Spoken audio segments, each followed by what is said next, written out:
In fact, yesterday, in the Indian Ocean, an American submarine sunk an Iranian warship that thought it was safe in international waters. It happened in the dead of night, somewhere in the deep blue waters of the Indian Ocean, far from the deserts of the Middle East, far from the news cameras, far from the headlines. A warship was sailing home. Its mission was complete. Its sailors were relaxed, and nobody on board had any reason to believe that in just a few minutes, most of them would be dead. On March 4, 2026, the Iranian frigate IRIS Arisena was struck by a torpedo fired from an American nuclear-powered submarine.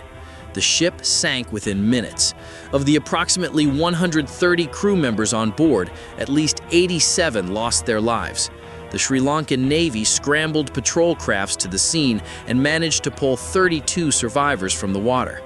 But here's what makes this incident unlike anything we've seen in recent years. This attack didn't happen near Iran. It didn't happen in the Persian Gulf or the Red Sea. It happened roughly 40 miles off the coast of Galle, Sri Lanka. That is nearly 2,000 miles from Iranian waters, and just miles from the shores of South Asia, one of the most densely populated regions on the planet. The world just changed, and most people don't even realize it yet. Let's start with who the IRIS Arisena actually was. This was not some old, rusting patrol boat. The Arisena was a Moj-class frigate, one of Iran's most advanced domestically built warships, commissioned just in 2021. It was equipped with anti-ship missiles, surface-to-air defense systems, and sophisticated radar. By most standards, it was a serious naval asset. And it had been invited, officially, to participate in India's Milan 2026 naval exercise held in Visakhapatnam. Milan is one of Asia's largest multilateral naval drills. Over 24 nations send ships. It's a symbol of maritime cooperation, of diplomacy and action. Iran was there as a guest. The exercise concluded on February 25th. The Arisena turned around and began its long journey home. It was unarmed for combat purposes. Iran itself confirmed this, since exercise protocols meant the vessel carried no active warheads or live combat munitions. It was heading back in peace. But peace, it turns out, is not a guarantee of safety when you're an Iranian ship in 2026. The attack was carried out by a Virginia-class nuclear submarine of the United States Navy using a Mark 48 torpedo, one of the most lethal weapons in the American arsenal. The torpedo struck without warning. No distress call was sent, no SOS. The Arisena simply disappeared from the water. Now, the United States has not officially confirmed or denied this attack in public statements at the time of this video. But the attack footage, believed to have been released strategically, circulated rapidly online. The message wasn't subtle. America wanted the world to see this. This was a demonstration, a warning, a declaration sent not through a press conference, but through a torpedo. Iran's foreign minister didn't hold back. He called it an atrocity in international waters. He reminded the world that this attack took place over 2,000 miles from Iran's borders. He pointed out there was no warning, no declaration of hostile intent, no communication, just silence and then fire and then 87 bodies in the Indian Ocean. His parting words were sharp. Remember what I say. America will deeply regret the precedent it has set. Now, here is where this story becomes about more than just Iran and America. India is caught in the middle of something deeply uncomfortable. The Arisena was India's guest. New Delhi had extended the invitation. India had hosted this ship, welcomed its crew, participated in drills alongside it. And then, as that same ship sailed away from Indian shores, just over 100 miles off its coastline, it was blown out of the water. India's political class erupted. Opposition leaders questioned what it means for India's strategic credibility if a guest nation's warship can be sunk practically in India's backyard. If America can do this here, they asked, what message does that send to China? What does India's claim of being a net security provider in the Indian Ocean region actually mean if it cannot protect the waters surrounding it? The ruling government's response was measured but pointed. Officials said India's responsibility for the Arisena ended when Milan 2026 concluded on February 25th. The attack occurred in international waters. Iran never sent an SOS. India, they argued, could not have intervened without crossing a diplomatic line. Inserting itself into a war between two sovereign nations was not India's role to play.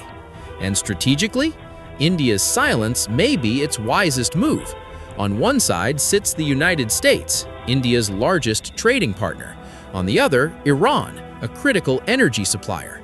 Choosing sides publicly would cost India enormously. So India watches, calculates, and says nothing. But this incident raises a question that goes far beyond India. America has long presented itself as the guardian of the rules-based international order. It lectures nations about respecting sovereignty.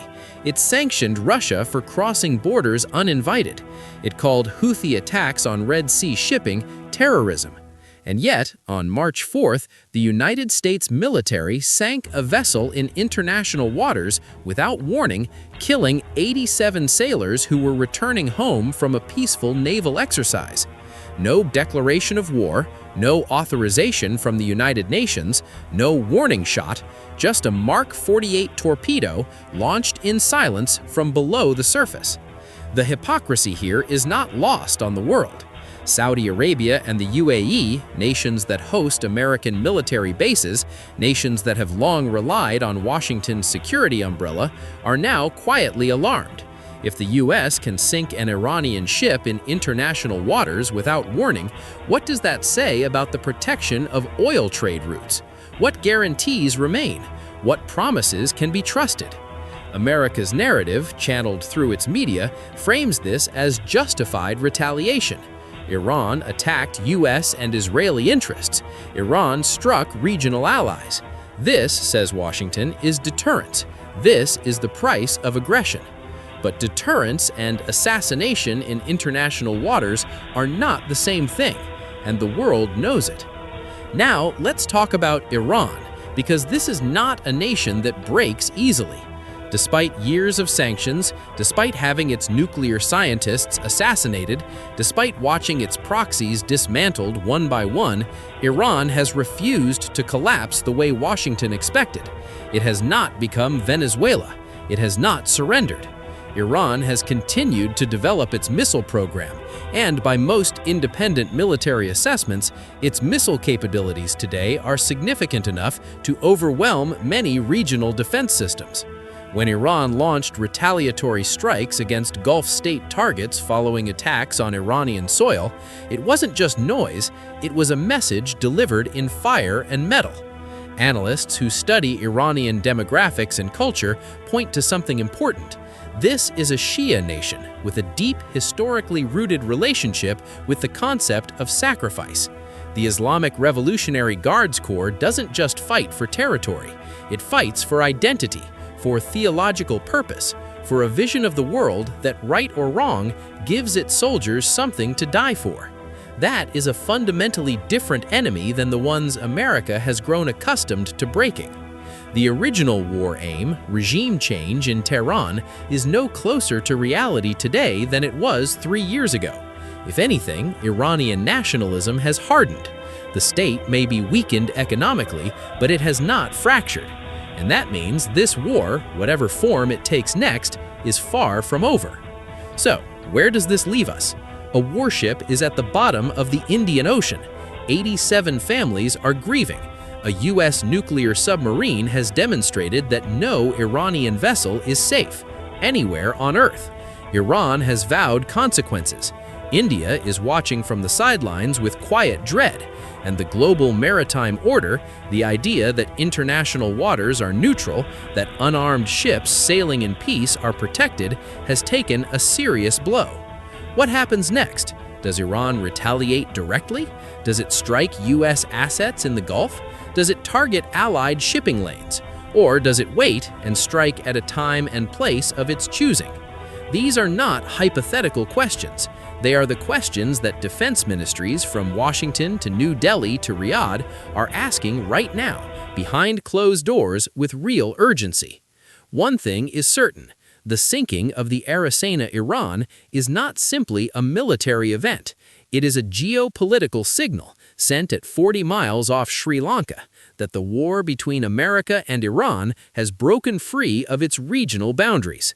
The Indian Ocean is no longer a spectator to this conflict. It is now the stage, and the world had better be paying attention.